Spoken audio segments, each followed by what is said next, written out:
Chapter 6, Marketing the Property. So, in this chapter, we're going to talk about list and discuss 6 characteristics of a sizable listing and demonstrate how listing price can be used as a sales tools, including various techniques by presenting a comparative market analysis, identify methods to improve the listing presentation, summarize key consideration when gathering property details, and itemize various marketing methods, outline key advertising requirements set out in the Competition Act, and outline the key advertising requirements set out in under REBA 2002. So those are two separate items. One is the Competition Act and one is REBA 2002, and discuss working definitions for advertising provided by the registrar. So comes to the notion of sizable listing, or the notion of a saleable listing. I'm sorry. For the saleable listing, the few of the characteristics are exclusive. An exclusive listing indicates that the salesperson on behalf of the brokerage has obtained a measure of confidence from the seller and has obtained a degree of understanding with the seller as to the marketing, the property, and services to be performed. So exclusive is an important characteristics. Reasonable time period. Listing requires adequate exposure to the market, so a reasonable time will vary based on the market conditions prevalent at the time of marketing the property, typically available from a real estate reports. So in a dull market, you might see that the reasonable time period would be weeks or even months, but in a fast-moving market, it could be days or weeks. Accurate information. The listing is a contract and the information must be complete and accurate. So again, there are a bunch of legislation like the Competition Act and the REBA 2002, which also requires an accurate information. Price. Have all necessary information to establish the price. The pricing can be done by comparative market analysis or by other tools. So have all necessary information to establish the price. The seller must understand the issue is not what they wish to get, but what a willing and informed buyer will likely pay. Rapport with the seller. The salesperson has a responsibility to instill confidence in the relationship with the seller. The best way to do it is by demonstrating knowledge, ability, and resourcefulness, and a positive attitude. Fully discuss the marketing plan and develop a rapport with the seller early in the relationship. And the next important characteristic is knowledge of the property. A working knowledge of the property is essential. Simple procedures such as opening the closet doors, checking the location of light switches, finding out about the neighbors, and discovering why the seller purchased the home in the first place will pay dividends during the subsequent showing to prospective buyers, because buyers are going to ask these questions anyways. So the sizable listing has the following characteristics: exclusive, reasonable time period, accurate information, exclusive, reasonable time period, exclusive, reasonable time period, accurate information, price, rapport with the seller, and knowledge of the property. Listing as a sales tool. The competitive pricing is utmost of importance when working with a motivated seller. An attractive listing price begins with the property with a properly prepared comparative market analysis. The comparative market analysis format is roughly patterned around the direct comparison approach, where you look at the property and look at the bunch of comparables sold within the last few days or weeks, and that's why how you can figure out. And there's a bunch of adjustment that can be done as well. However, we have to note that the listing price is not the market value, and it's being based on the current market information. The comparative market analysis can be generally described as analysis to assist the seller in comparing his or her property with others in the marketplace to establish listing price. The CMA helps assess how this property stacks up against the competition based on other similar properties now of sale. Presenting the comparative market analysis, CMA preparation was addressed in the land structures and real estate trading. The current discussion focuses on how to effectively present the CMA to the Seller. A copy of the residential market comparison guide is also provided, but the few key items where present in the CMA is comparables, current trends, past trends, strengths or weaknesses, avoid overpricing, recommendation, not an appraisal, and also privacy. So let's go with them one by one. While doing comparables, provide the detailed information concerning the comparable use, particularly top two or top three in each category. Current trends. Be prepared to focus on the major market trends occurring within the immediate neighborhood or in the surrounding community. Look at the past trends to find the historical information concerning the average time it takes for for the property to be sold in the market. What is the turnover of property in the immediate area? What is the listing to sale price ratios and other relevant indicators? Strength or weaknesses. Obtain objectively evaluate the strength and weakness of the seller's home in relation to comparables as in the guide using factors such as location, extras, buyer appeal, special neighborhood amenities, site features, functional room layout, and attractive financing. Avoid overpricing because you don't want the house to be taken as more of a comparison house, which would be shown actively, but there would be no no no offers made because it will be more used as a comparison house only to sell other well-priced properties. The risk of appearing in the wrong category, thereby restricting the number of qualified buyers, is also to be considered to avoid overpricing. Recommendations.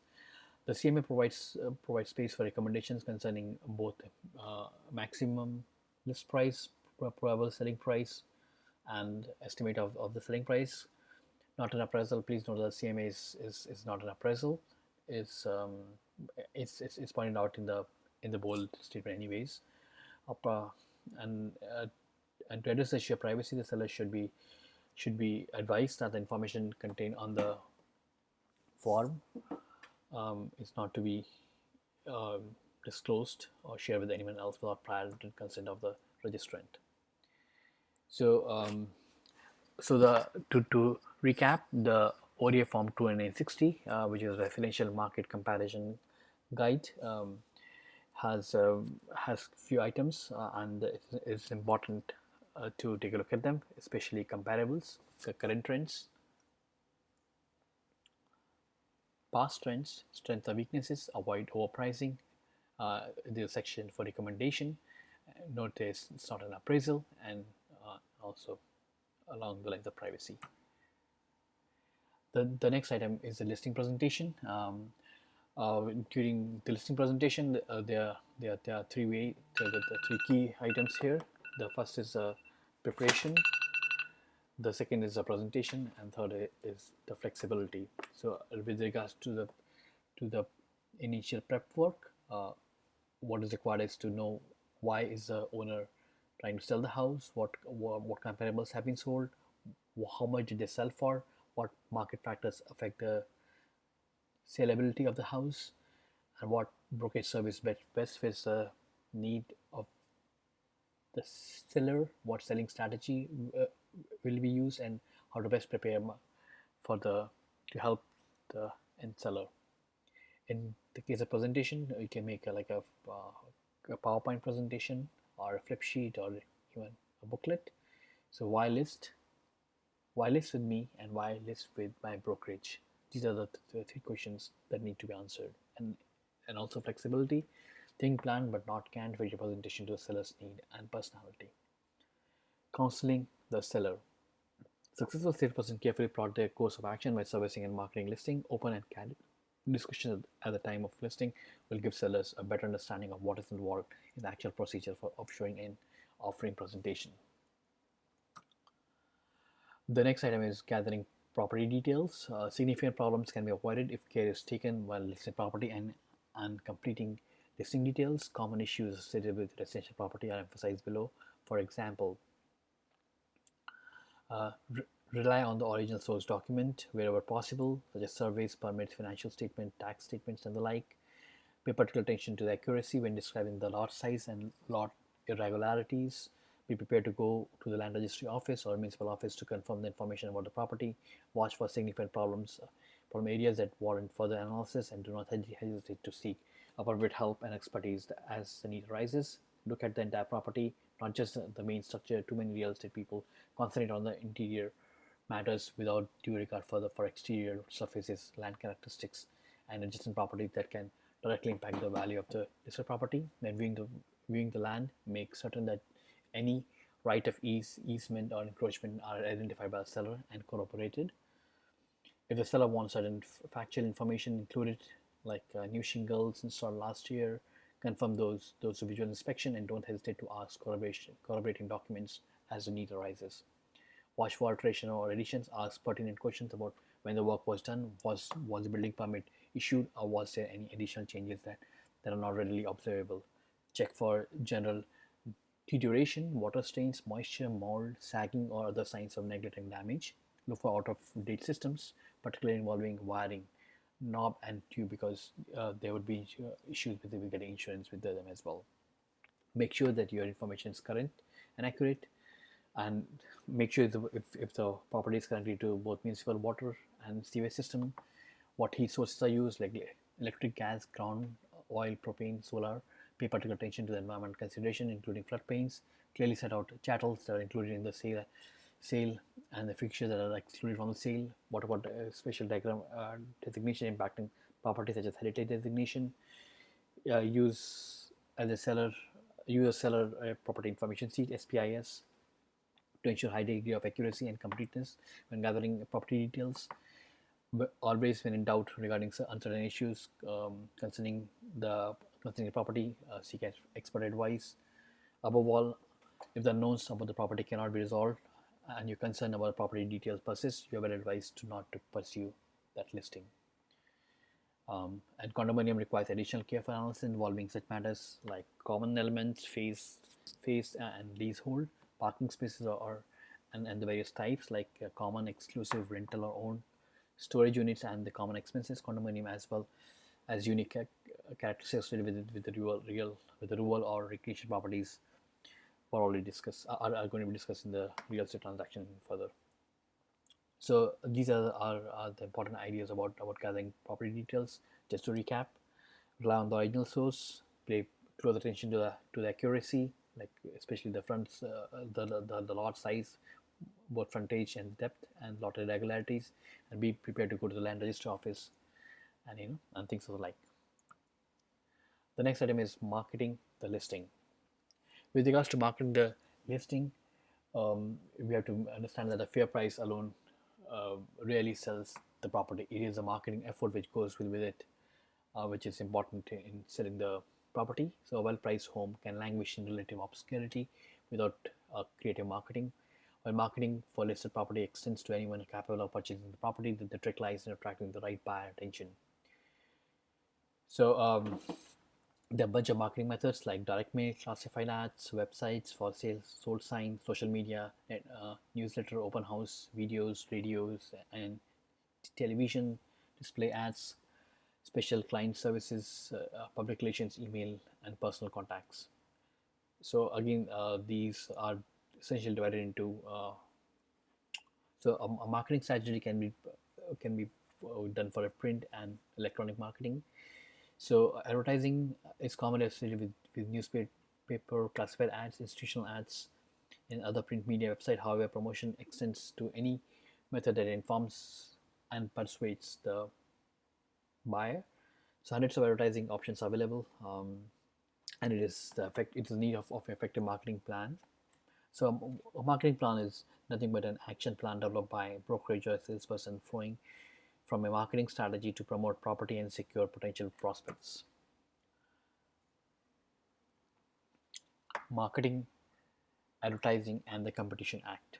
So essentially, all the marketing and advertising that is done needs to be in accordance with the Competitions Acts and its various provisions. So regardless of the advertising vehicle use, federal and provincial regulatory requirements come into play. The key federal and provincial regulatory controls are essentially the essentially the Competition Act.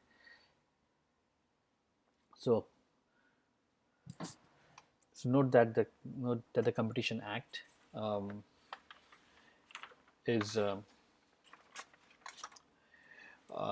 prohibits misleading advertising and deceptive business practices in the promotion of services or supply use of product. Industry Canada is responsible for the Competition Act, with enforcement and administration undertaken by the Competition Bureau. So the important entities here to note is that this Industry Canada is responsible for the for the Competition Act, and it use and the administration is enforcement and administration is done by Competition Bureau.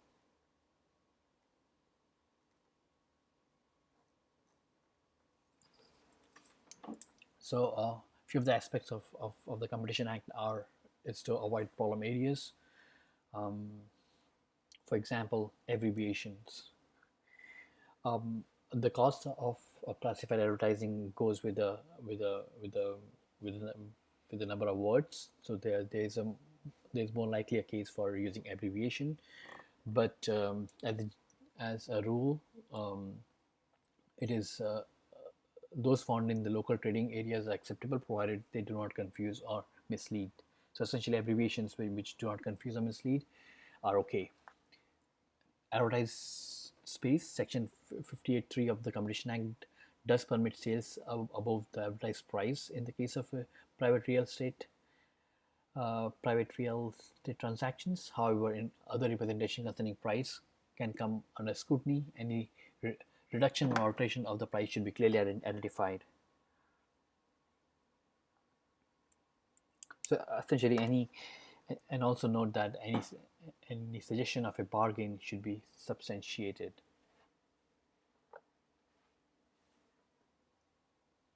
Contest.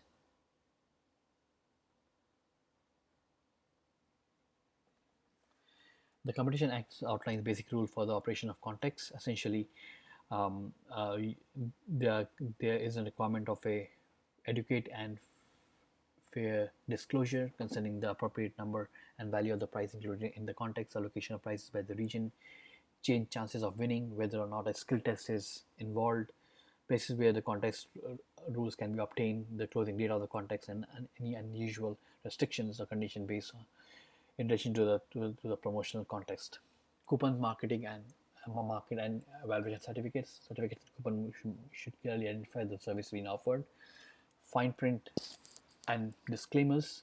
Classified advertising and other promotional materials often contains additional information in small prints that either qualifies or otherwise expands the message beyond being conveyed.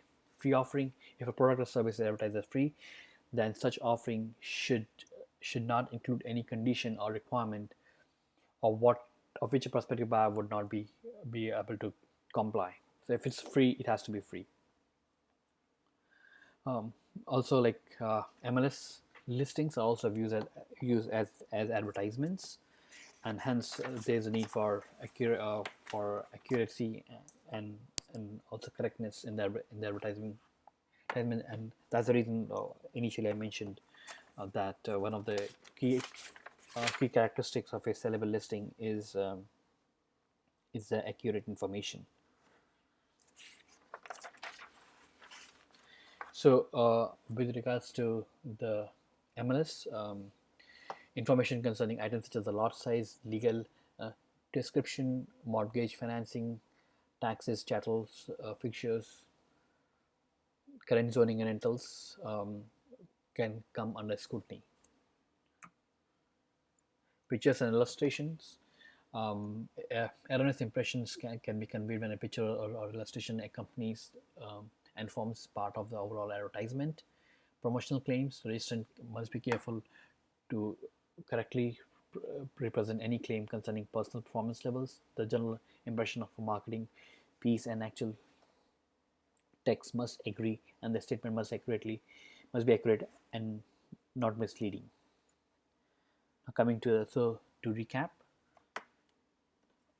some of the areas to be of concern in the marketing and advertising based on the Competition Act is to avoid a bunch of problem areas like abbreviations, um, advertised price, contest, coupons and market evaluation, fine prints.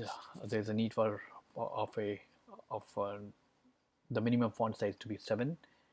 Disclaimer, also free offering. If a product is free, then such offering shall not include any conditions. MLS also stated as advertising under the Competition Act. Pictures and illustrations should not give a false impression, and promotional claims should be careful towards any claim concerning personal performance level. Coming to the marketing and advertising methods and under and provisions under REBA 2002. REBA 2002 and the regulation address various advertising requirements. This act prohibits advertisers from making false claims, misleading or deceptive statements in advertising. Key provisions include false advertising. So REBA 2002 contains a provision that prohibits advertisers from making false, misleading or deceptive advertising. So registrant registrar can order cessation of false advertising um, and order the registrants to retract the statement or also publish any correction. It also may also require pre-approval for a period of 1 year if this is more of a repeat offense.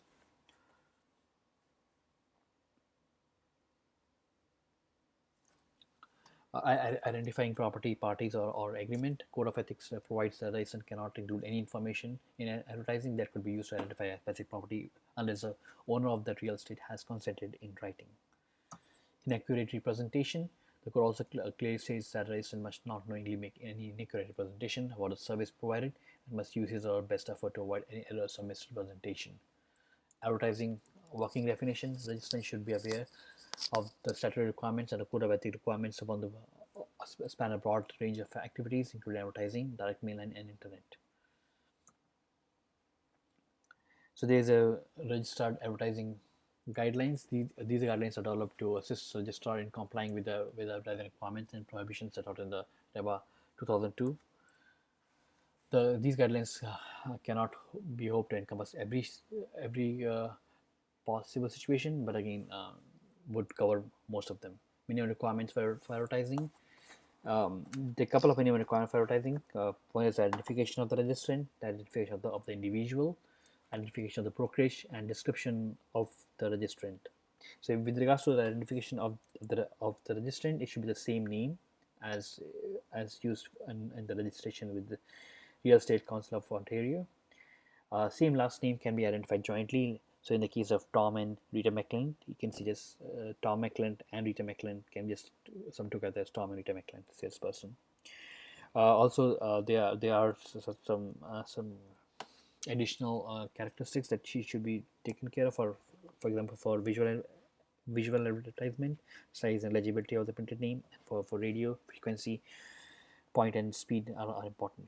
Identification of individuals. If individual broker or salesperson is identified by name, the name must be the same as in with the broker or salesperson registered with the RECO. Every advertisement by a broker or salesperson must clearly and prominently identify the brokerage that employs the broker and salesperson. Description of registrant. When an advertisement identifies the registrant, specific description of the registrant must be noted. Salesperson. The term salesperson, real estate salesperson, sales representative, or real estate representative of French equivalent must be used to describe any person. You can't use like a sales consultant or anything. Broker. The term broker or real estate broker or the French equivalent should be used. Broker of record. The term broker of record or real estate broker of record or this French equivalent could be used. The term brokerage or the real estate brokerage or French equivalent can be used. Prohibitions. Section 36 and 37 of the Code of Ethics and REBA 2002 talks about a couple of prohibitions. For the first is regarding the confusing terms. So without any loss of generality of this provision, the terms like sales agent, sales associate, sales consultant are not permitted. The only permitted ones are salesperson, real estate salesperson, sales representative, or real estate sales representative. Identification of the party without consent. Registrant must not include anything in the advertisement that can be reasonably used to identify any person or real estate transaction. Identification of property without consent. Registrant must not include anything in their advertisement that could reasonably be used to identify a specific property unless the brokerage has written consent of the owner of the property to do so. Identification of agreement details without consent. So a registrant must not include anything in the advertisement that could be reasonably be used to determine any of the content of an agreement. For example, a registrant wishing to distribute a sold card saying the property is sold for 95% of the asking price would need the written consent of the buyer and the seller regardless of who was the owner of the property at the time of advertisement. False, misleading, or deceptive statements or an inaccurate representation, consistent with RECO principles, objective of fostering public confidence and upholding integrity in real estate transaction. Section 37 of the REBA 2002 contains a general prohibition against false, misleading, or deceptive statement in the advertising by the registrant. So essentially, they're going to apply a reasonable bystander test, which means that that any comparative claims should state the basis, like number one, like top number one brokerage in town. Statement regarding business volumes or trading act should also have to be qualified, like somebody saying 100 transactions in the past year, like those have to um, have more details, like does it refer to transactions or transaction side or end, or even like in case of multiple representation, was it like one side or two side of the, and how those counted. And also when a team claim is used, the size of the team should be noted, and identities of the members of the team should also be provided. Promises and statements regarding commissions or savings. So it's like the, there has to be more qualifications on the savings or commissions, and statements are indications of honors and awards should also be substantiated. Thanks. I think we are towards the end.